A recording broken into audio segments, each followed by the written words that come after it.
दोस्तों drama serial Ertugrul गाजी के बाद उनके बेटे उस्मान गाजी के जारी सीजन में उस्मान बिल्कुल अपने बाबा की तरह ही जांबाज और बहादुर होते हैं, जिन्होंने इस्लाम और इत्तेहाद का परचम कायम रखा और मंगोलों और सलेबियों के खिलाफ जंग लड़ी। और उस्मान गाजी ही वो शख्स थे जिनके नाम के ऊपर सुल्तानत उस्मानिया कायम की गई थी। दोस्तों अर्तगल गाजी की तरह ही उस्मान गाजी की तलवार के आगे भी कोई दुश्मन टिक ना पाया और ये अपनी तलवार से दुश्मनों को काटते चले गए। तो दोस्तों आज की इस वीडियो में भी हम आपको उस्मान गाजी के सीजन 1 में दिखाए जाने वाले कुछ ऐसे खतरनाक तरीन दुश्मनों के बारे में बताएंगे जिनकी उस्मान गाजी गर्दन उड़ाता है। लेकिन दोस्तों उससे पहले हमारे चैनल को सब्सक्राइब करके घंटी के आइकन को जरूर दबा दें।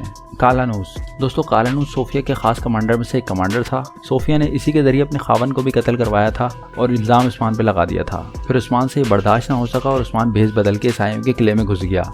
ये किले में इसलिए आया था ताकि पता लगा सके कि कत्ल किसने किया है। और जब उस्मान को पता लगा कि इस भयानक काम के पीछे कालानूस का हाथ है तो उस्मान ने इसे पकड़ा और अपने तेज धार खंजर से इसका गला काट दिया। दोस्तों आओ मेगाला भी सोफिया के खास कमांडर में से एक था। ये किसी गार में उस्मान को नुकसान पहुंचाने की नीयत से छुपा हुआ था, लेकिन उस्मान इनके इरादे जान गया और इन पर अटैक कर दिया। आओ मेगाला के बाकी साथियों का भी खात्मा करने के बाद उस्मान अपनी तेज तलवार का वार करता है और इस दुश्मन की गर्दन काट के इसका हमेशा के लिए खात्मा कर देता है। ये बहुत ही खूबसूरत मंजर था जिसमें उस्मान गाजी की बहादुरी और उसकी शुजाअत साफ नजर आती है।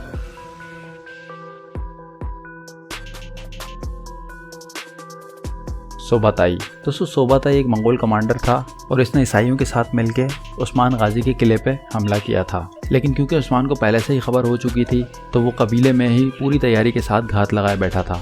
बिलाखिर इन मंगोलों ने कबीले पर हमला कर दिया और इसके साथ ही सोफिया ने भी कबीले पे दूसरी तरफ से हमला कर दिया। लेकिन हुआ कुछ यूं कि एक तरफ मंगोलों के सरकलम किए जा रहे थे तो दूसरी तरफ सोफिया के साथियों को मारा जा रहा था और आखिर में सोबाताई के साथ आए हुए तमाम ही साथियों को कत्ल कर दिया गया और सूफिया की भी तमाम ही लोगों को मार दिया गया। और इनको मारने के बाद सोफिया को गिरफ्तार कर लिया गया और फिर मंगोलों के कमांडर सोबाताई को पूरे कबीले के सामने लाया गया और उस्मान गाजी ने अपनी तेज धार तलवार से इसकी गर्दन उड़ा दी।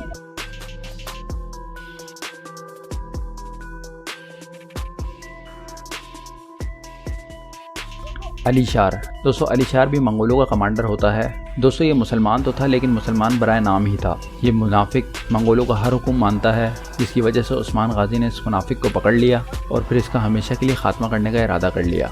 ये मंजर भी बड़ा खूबसूरत था जिसमें अलीशार को सज़ा मिलने वाली थी कि मंगोलों का कमांडर सोबाताई मौके पर पहुंच गया। सोबाताई ने कबीले वालों के सामने आकर ऐलान किया कि हाकिम आला का हुक्म है कि अलीशार को हमारे साथ भेजा जाए, नहीं तो मैं सबके सब मुसलमानों को तबाह बर्बाद कर दूंगा। सिर्फ यही नहीं बल्कि सोबाताई ने कबीले वालों से ये डिमांड की कि साथ ही अपने सरदार उस्मान गाजी को मेरे हवाले कर दिया जाए। ये सुनना था कि कबीले वालों के साथ साथ उस्मान को भी गुस्सा आ गया और उसने ना सिर्फ सोबाताई को चुप करवाया बल्कि खुश और मुतमईन नजर आने वाले अलीशार की गर्दन को अपनी तलवार का निशाना बनाया और उसकी गर्दन काट के उस मुनाफिक का हमेशा के लिए खात्मा कर दिया।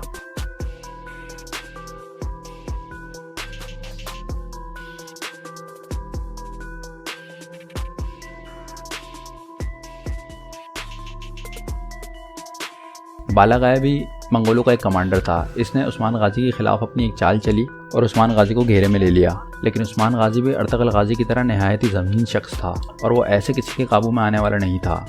इसीलिए उस्मान पहले से ही बालागाय की घात लगाए हुए बैठा था और जैसे ही एक तरफ बालागाय ने उस्मान पर अटैक किया तो इन दोनों के दरमियान जंग शुरू हो गई, जहां एक तरफ जीरकुताई मंगोलों से दुंदार लड़ रहा था जबकि दूसरी तरफ उस्मान गाजी मंगोलों के साथ मुकाबला कर रहा था।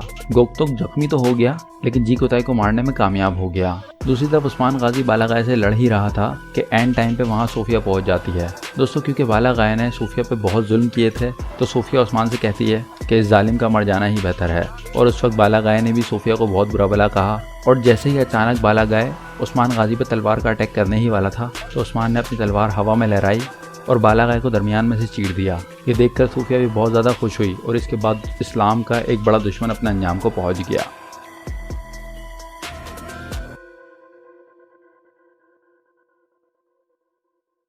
तो दोस्तों अब तक के लिए इतना ही। मिलते हैं अपनी नेक्स्ट वीडियो में। जाने से पहले हमारे चैनल को सब्सक्राइब करके घंटी के आइकन को जरूर दबा दें।